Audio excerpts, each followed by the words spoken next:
৩১ দফা ভ্যালিড, ৩১ দফা কোনো দোষের কিছু না। ৩১ দফা বিএনপি করেছে তাই এটার বদনাম গাইতেই হবে, এটা মোটেও কাজে লাগবে না, এটা কাজেই লাগানো যাবে না। এটা এক ধরনের মানসিক অস্থিরতা কিংবা স্বপ্রণোদিত হয়ে বিরুদ্ধাচরণ করা ছাড়া আর কিছু না। হ্যাঁ, ৩১ দফা is not enough, we have to add any more. এটাকে আমাদের কাজে লাগাতেই হবে। ৩১ দফাকে যদি এখান থেকে 20%, 30%, 40% আনুপাতিক হারেও যদি আপনি কাজে লাগান, দেখবেন এটা দিয়ে আপনার আগামীর বাংলাদেশ সুন্দরভাবে গঠন করা সম্ভব। বিএনপি রাষ্ট্রের এত বড় একটি দল, তাদেরকে কাজে লাগানো, তাদেরকে দূরে ঠেলে দিয়ে সংস্কার কিংবা তাদেরকে বাদ দিয়ে একেবারে দেশটাকে পূর্ণাঙ্গ গঠন, এটা এক ধরনের অমূলক এবং আমি মনে করি ষড়যন্ত্রের অংশ। রিমুভ করার কোনো মানসিকতা নয়, বরং প্রতিদ্বন্দ্বিতায় আপনি ছেড়ে দিতে পারেন যে বিএনপি ফার্স্ট হবে না জামাত ফার্স্ট হবে না আর একটা দল হবে, এটা হতে পারে, কিন্তু আমাদের এই দলগুলোকে টিকিয়ে রাখতে হবে। যারা এটা চায় না, ভ্যানিশ করতে চায়, মনে করতে হবে তারা কারো খপ্পরে পড়েছে এবং খপ্পরে পড়ার কারণে আওয়ামী লীগকে পুনর্বাসনের জন্য মাঠে নেমেছে, আর কিচ্ছু না। রাষ্ট্র কাঠামো মেরামতের জন্য বিএনপি ৩১ দফা কর্মসূচি ঘোষণা করেছে। এই ৩১ দফা কর্মসূচিকে কেন্দ্র করে বাংলাদেশের যুব সমাজ, ছাত্র সমাজ, বাংলাদেশের রাজনৈতিক অঙ্গনের বিভিন্ন নেতৃবৃন্দ তারা বেশ উৎসাহ উদ্দীপনা নিয়ে অপেক্ষা করছে যে আসলে এই ৩১ দফা কতটুকু বাস্তবায়ন করা সম্ভব, আদতে সম্ভব কিনা, কেউ করবে কিনা।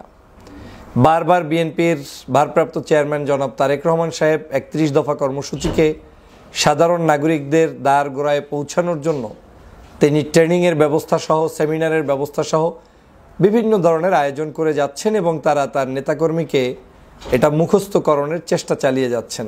যেভাবেই হোক ৩১ দফা আগে জানতে হবে, তারপরে ৩১ দফা বাস্তবায়ন করতে হবে। আপনি জানলেন না, তাহলে আপনি ভবিষ্যতে কি বাস্তবায়ন করবেন? সেই কারণে বিএনপির এই উদ্যোগকে আমি স্বাগত জানাই। সাম্প্রতিক সময়ে এই ৩১ দফা কার্যক্রমকে নিয়ে আবার অনেকেই আলোচনা সমালোচনাও করছেন এবং কেউ কেউ মনে করছেন যে এই ৩১ দফা আসলে যুগ উপযোগী হয়নি। এই ৩১ দফা মূলত আমাদের জুলাই বিপ্লবের সাথে সাংঘর্ষিক বা সেই বিপ্লবের চেতনার কিছুই এখানে নেই।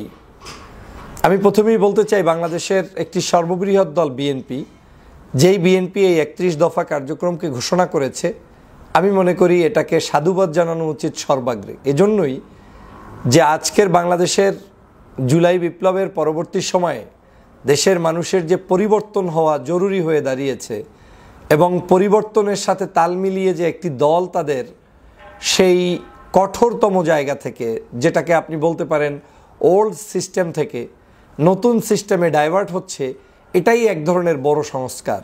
তারা অনুভব করতে পারছেন যে জনতার কল্যাণে আমাকে এই উদ্যোগ নিতে হবে। এখন যারা সমালোচনা করছেন ৩১ দফার, তাদের কিন্তু গণতান্ত্রিক এই অধিকারটা আছে, যেটা গত ১৬ বছর ছিল না। ১৬ বছরে আপনি চাইলেই যে কারো সমালোচনা, যে কারো বিরুদ্ধে, বিশেষ করে সরকারের কোনো বড় দলের বিরুদ্ধে আপনি কোনো কথা বলতে পারতেন না, আওয়ামী লীগের বিরুদ্ধে বলতে পারতেন না, বাকস্বাধীনতা হরণ করা ছিল। আজকের বাকস্বাধীনতা আছে বিধায়ী আমরা এই ৩১ দফার পক্ষে কিংবা বিপক্ষে বলতে পারছি। আমি ৩১ দফা কি এটা আপনাদেরকে একটু শোনাবো, তার আগে দুই একটি বিষয় বলতে চাই। বাংলাদেশে আমাদের রাজনৈতিক ধ্যান ধারণা প্যাটার্নটা এমনভাবে করা যাবে না যাতে করে আওয়ামী লীগ বাংলাদেশ থেকে বিদায় নিয়েছে কিন্তু আওয়ামী লীগের মতো করে আর কাউকে এখান থেকে বিদায় দিতে হচ্ছে। বিষয়টা আপনারা খেয়াল করে বুঝবেন। বাংলাদেশে যেই সকল রাজনৈতিক দল এখন এক্সিস্ট আছে, এদেরকে বাংলাদেশের স্বার্থে, জাতির স্বার্থে সংশোধন করে, সংযোজন করে তাদের যে কোনো ধরনের সমস্যা সমাধান করে প্রয়োজনে তাদেরকে পরামর্শ দিয়ে দেশের স্বার্থে টিকিয়ে রাখতে হবে। কেন বলছি এই কথাগুলো? এর পিছনে অনেক বড় গুরুত্ব রয়েছে। গুরুত্বটা এ কারণে যে কেউ যদি মনে করে এক দল, কোনো একটি ব্যক্তি বিশেষ, কোনো একটি মানুষ বা গোষ্ঠী, কোনো অ্যাক্টিভিস্ট যদি মনে করে যে আমি তো অনেক জনপ্রিয় হয়ে গিয়েছি, আমি একটা বিষয়ে যে কাউকে এখন প্রভাবিত করতে পারবো এবং করে তাদেরকে ড্যামেজ করে দিতে পারবো, বলতেই পারে, কিন্তু ক্ষতির কি লক্ষণ সেটা আপনাকে সবার আগে অনুধাবন করতে হবে। যেমন আপনার যদি এমন কোনো কার্যক্রম করা হয় যেই কার্যক্রম অতিরঞ্জিত সমালোচনা করতে গিয়ে দলগুলোর ভালো কাজগুলো জাতির কাছে না আসে, তাহলে ওই দলটাকে আপনি একটা পর্যায়ে গিয়ে আওয়ামী লীগের সাথে তুলনা করা, আওয়ামী লীগ থেকেও খারাপ ধারণায় নিয়ে আসা, নিয়ে এসে তাকে রিমুভ করার পরিকল্পনা হাতে নেয়া, এই ধরনের মানসিকতার কারণে একটা সময় ওনাদের উদ্দেশ্য ওই আওয়ামী লীগকেই আবার প্রতিষ্ঠিত করা, যেটার চরমভাবে আমি বিরোধিতা পোষণ করি। আমার ঘরে 5টা ভাই থাকবে, একটা ভাইয়ের নাম বিএনপি, একটা ভাইয়ের নাম জামাত, একটা ভাইয়ের নাম ইসলামী আন্দোলন, আর একটা ভাইয়ের নাম আরও রাজনৈতিক দল, হোয়াটএভার। প্রত্যেকের ছোটোখাটো ত্রুটি বিচ্যুতি থাকবে, যেটাকে আপনার সংশোধন করে সামনের পথে এগিয়ে যেতে হবে। কিন্তু আমি সংশোধন না করে যদি শুধুমাত্র তাকে বিপদে ফেলে আগামী দিনে তিনি বাংলাদেশে কোনো ভূমিকাই পালন করতে না পারেন সেই ধরনের শত্রুতা করি, সেটা কখনোই রাষ্ট্রের জন্য, আমার জন্য, দেশের জন্য এবং আগামীর ভবিষ্যতের জন্য ভালো হবে না। এবং সেটাই আওয়ামী লীগ চায়, সেটাই পার্শ্ববর্তী দেশের বিভিন্ন গোয়েন্দা সংস্থা চায়। কারণ ওটা করে তারা যেটা করতে চায়, আগেই ভালো ছিলাম এই শব্দটাকে বাস্তবায়ন করাতে চায়। এই আগেই কোনোদিন আপনি ভালো ছিলেন না। বাংলাদেশে গত 16 বছরে যে পরিমাণ দুর্নীতি, দুষ্কৃতি, অন্যায়, অবিচার, একেবারে সমাজের সর্বনিম্ন জায়গা থেকে সর্বোচ্চ জায়গা পর্যন্ত অর্থ সম্পদ লোপাট করা থেকে শুরু করে যা ঘটেছে, শেখ পরিবার সরাসরি দুর্নীতির সাথে সম্পৃক্ত থেকে দেশটাকে লুটে পুটে খেয়েছে, এটা এই বাংলাদেশে গত 6 মাস তো দূরের কথা, মানে শেখ হাসিনার পরে এই ধরনের অ্যাক্টিভিটিস আমরা কখনোই আর এই দেশে এখনও দেখিনি। যা হচ্ছে তাও কিন্তু কোনো গভর্নমেন্ট না, যেমন বিএনপি গভর্নমেন্ট পরিচালনা করবে কিংবা জামাত গভর্নমেন্টের দায়িত্ব পালন করবে, সেই অবস্থায় যে কোনো অপরাধ হলে সেটা আপনি ওই গভর্নমেন্টকে দোষী সাব্যস্ত করতে পারেন। এখন যে কোনো অপরাধ হবে, সেটা লীগ করুক, বিএনপি করুক, জামাত করুক, প্রত্যেকটার দায় দায়িত্ব হচ্ছে এই সরকারের। সরকারকে আইন প্রয়োগ করে তাদেরকে শাস্তি নিশ্চিত করতে হবে। অতএব আমি মনে করি বিএনপিকে শুধুমাত্র বিতর্ক করতে চাই বলে বিতর্ক করা, এবং করতে গিয়ে আমি যে ক্ষতিটা করছি সেটা যেন না করি। আমি বিএনপির চেয়ে ভালো রেজাল্ট করতে চাই, ভালো কথা, সেটার জন্য ভালো জায়গায় পজিটিভ রেজাল্ট করতে হবে, কিন্তু ভালো রেজাল্ট করতে গিয়ে পরীক্ষা ক্যান্সেল হয়ে গেল, এটা যেন না হয়। পরীক্ষা কি মানে বিএনপিও থাকলো না, আপনিও থাকলেন না, আওয়ামী লীগের পুনর্বাসন। প্লিজ আপনাকে সেই বিষয়টা মাথায় রেখে কাজ করতে হবে।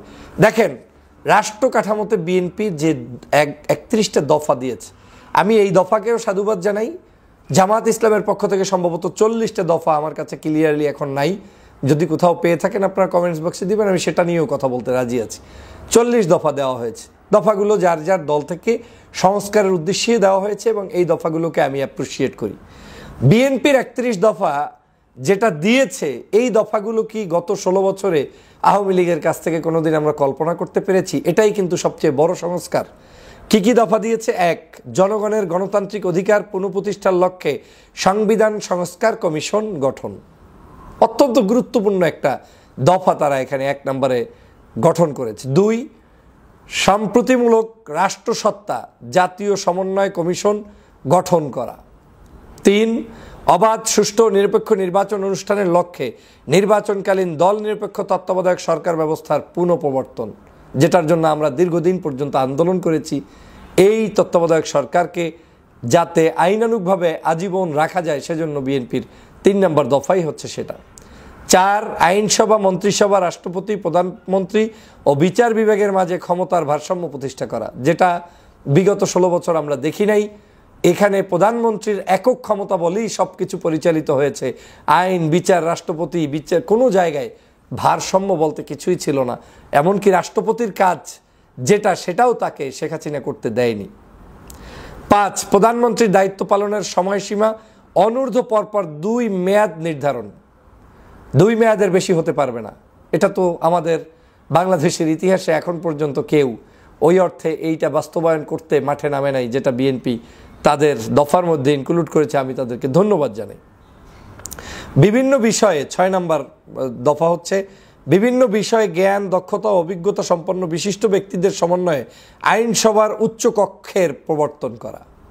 অত্যন্ত গুরুত্বপূর্ণ। আমাদের দেশে অনেক মেধাবী গুরুত্বপূর্ণ ব্যক্তিরা পার্লামেন্টে ভূমিকা পালন করতে পারে না, অর্থনৈতিক জোরে, পেশি শক্তির জোরে, নির্বাচন পদ্ধতির বিভিন্ন কারণে, গ্রামে তার অবস্থান নাই, কিন্তু তিনি অত্যন্ত বিজ্ঞ মানুষ, কিন্তু মানুষ তাকে ভোট দেয় না। এই মানুষগুলোকে নিয়ে উচ্চ কক্ষ বিশিষ্ট আইনসভার প্রণয়ন করা, যেটা বিএনপি করছে, এর চাইতে আধুনিক বিজ্ঞান মনস্ক কী প্রস্তাব থাকতে পারে? সংবিধানের 70 অনুচ্ছেদ সংশোধন করা। তারপরে নির্বাচন কমিশন ও নির্বাচন ব্যবস্থার সংস্কার ও সংশ্লিষ্ট আইন ও বিধি সংশোধন করা। 8 নম্বর। 9 স্বচ্ছতা নিশ্চিতকরণের সকল রাষ্ট্রীয় সাংবিধানিক ও সংবিধিবদ্ধ প্রতিষ্ঠানের পুনর্গঠন ও শক্তিশালীকরণ। 10 বর্তমান বিচার ব্যবস্থা সংস্কারের জন্য জুডিশিয়াল কমিশন গঠন, সুপ্রিম জুডিশিয়াল কাউন্সিল পুনঃপদার্পণ ও সংবিধানের আলোকে বিচারপতি নিয়োগ আইন প্রণয়ন। 11 গণমুখী জনকল্যাণমূলক প্রশাসন প্রতিষ্ঠার লক্ষ্যে প্রশাসনিক সংস্কার কমিশন গঠন। 12 মিডিয়া কমিশন গঠন করে তথ্য ও মত প্রকাশের স্বাধীনতা নিশ্চিতকরণ। 13 দুর্নীতি প্রতিরোধে দৃশ্যমান কার্যকর ব্যবস্থা গ্রহণ ও ন্যায়পাল নিয়োগ। 14 সর্বস্তরে আইনের শাসন ও মানবাধিকার প্রতিষ্ঠা। 15 আত্মনির্ভরশীল জাতীয় অর্থনীতি গড়ে তোলার লক্ষ্যে অর্থনৈতিক সংস্কার কমিশন গঠন। 16 ধর্মীয় স্বাধীনতার সর্বোচ্চ ও কার্যকর নিশ্চয়তা প্রদান। 17 মুদ্রাস্ফীতি ও দ্রব্যমূল্য হ্রাস বৃদ্ধির আলোকে শ্রমজীবী মানুষের ন্যায্য মজুরি নিশ্চিত করা। 18 প্রাকৃতিক সম্পদ আহরণ ও নবায়নযোগ্য মিশ্র জ্বালানি ব্যবহারে অগ্রাধিকার দিয়ে বিদ্যুৎ জ্বালানি খনিজ খাত আধুনিকায়ন। 19 জাতীয় স্বার্থের অগ্রাধিকার নিশ্চিত করে বৈদেশিক সম্পর্ক উন্নয়ন। 20 প্রতিরক্ষা বাহিনীর অধিকতর আধুনিকায়ন ও সক্ষমতা বৃদ্ধি এবং সকল বিতর্কের ঊর্ধ্বে রাখা। 21 প্রশাসন ও সেবা বিকেন্দ্রীকরণের লক্ষ্যে স্থানীয় সরকার প্রতিষ্ঠানগুলো স্বশাসিত ও ক্ষমতাবান করা। 22 শহীদ মুক্তিযোদ্ধাদের রাষ্ট্রীয় মর্যাদা ও স্বীকৃতি প্রদান। 23 কর্মসংস্থানকে অগ্রাধিকার দিয়ে আধুনিক যুগোপযোগী যুব উন্নয়নের নীতিমালা প্রণয়ন ও বেকার ভাতা প্রবর্তন। 24 নারীর মর্যাদা সুরক্ষা ও ক্ষমতায়নে যথাযথ পদক্ষেপ গ্রহণ। 25 চাহিদা ও জ্ঞানভিত্তিক শিক্ষা ব্যবস্থার বাস্তবায়নের মাধ্যমে ভবিষ্যতের চ্যালেঞ্জ মোকাবেলা সক্ষম শিক্ষিত জাতিগোষ্ঠী গড়ে তোলা। 26 সবার জন্য স্বাস্থ্য ও সার্বজনীন চিকিৎসা ব্যবস্থা কার্যকর করা।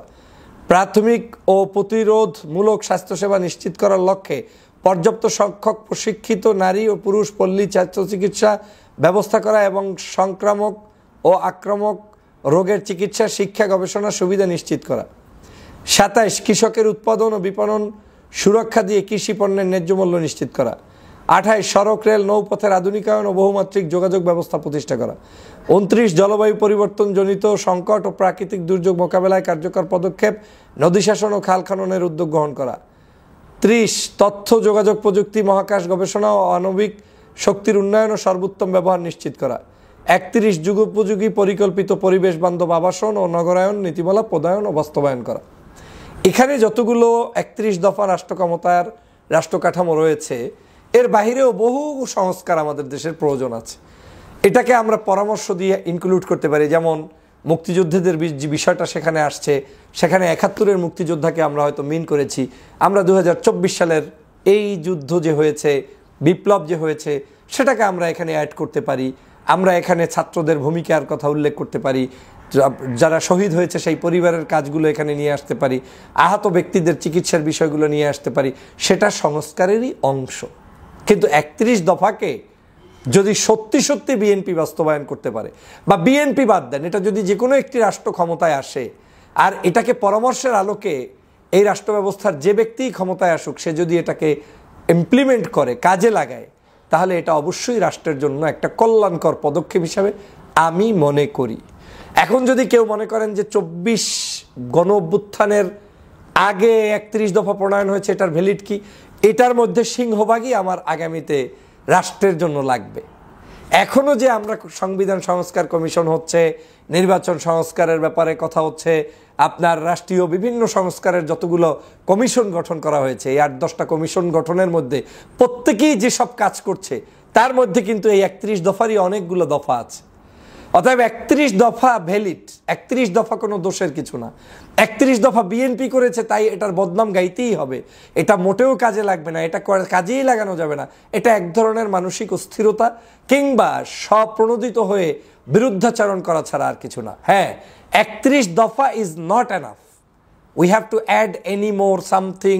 আপনার ফরেন বিষয়ক উল্লেখ করতে পারেন, বিদেশে যে সকল শ্রমিকরা রয়েছেন তাদের বিষয়ে আমরা নতুন নতুন আরও কিছু বিষয় নিয়ে আসতে পারি, বাংলাদেশের আরও ইন্টারনাল অনেক প্রবলেম আছে, সেটা অ্যাড করতে পারি।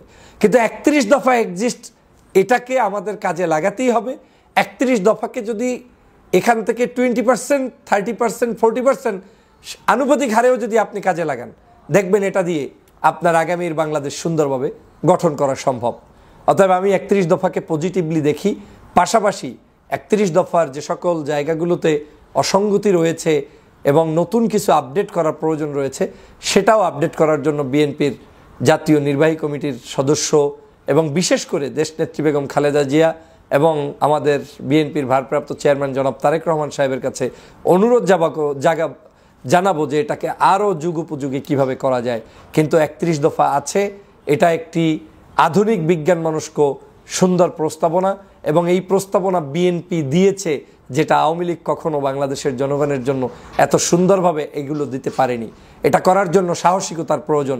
বিএনপি জানে তারা ক্ষমতায় আসার দ্বার প্রান্তে বসে থেকেও তারা কিন্তু এই জায়গায় তাদের কোনো ক্ষমতার অপব্যবহার করার জন্য যা যা দরকার সেটা রাখে নাই, বরং তারা চাচ্ছে যারাই ক্ষমতায় আসুক তারা সেটাকে ভালোভাবে ইমপ্লিমেন্ট করুক, কাজে লাগাক এবং রাষ্ট্রটাকে একটা সুন্দর জায়গায় নিয়ে যাক।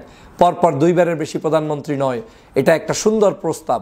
বিচার বিভাগ স্বাধীন করে দেওয়া সুন্দর প্রস্তাব, আমাদের দেশের ভারসাম্য ক্ষমতার সুন্দর প্রস্তাব, চিকিৎসা সেবার যে প্রস্তাবনা সুন্দর প্রস্তাব, এভাবে প্রত্যেকটি প্রস্তাবই একটা যুগোপযোগী প্রস্তাব। অতএব আমাদের উচিত বিএনপি রাষ্ট্রের এত বড় একটি দল, তাদেরকে কাজে লাগানো, তাদেরকে দূরে ঠেলে দিয়ে সংস্কার কিংবা তাদেরকে বাদ দিয়ে একেবারে দেশটাকে পূর্ণাঙ্গ গঠন, এটা এক ধরনের অমূলক এবং আমি মনে করি ষড়যন্ত্রের অংশ। রিমুভ করার কোনো মানসিকতা নয়, বরং প্রতিদ্বন্দ্বিতায় আপনি ছেড়ে দিতে পারেন যে বিএনপি ফার্স্ট হবে না জামাত ফার্স্ট হবে না আর একটা দল হবে, এটা হতে পারে, কিন্তু আমাদের এই দলগুলোকে টিকিয়ে রাখতে হবে। যারা এটা চায় না, ভ্যানিশ করতে চায়, মনে করতে হবে তারা কারো খপ্পরে পড়েছে এবং খপ্পরে পড়ার কারণে আওয়ামী লীগকে পুনর্বাসনের জন্য মাঠে নেমেছে, আর কিচ্ছু না। সবাইকে ধন্যবাদ।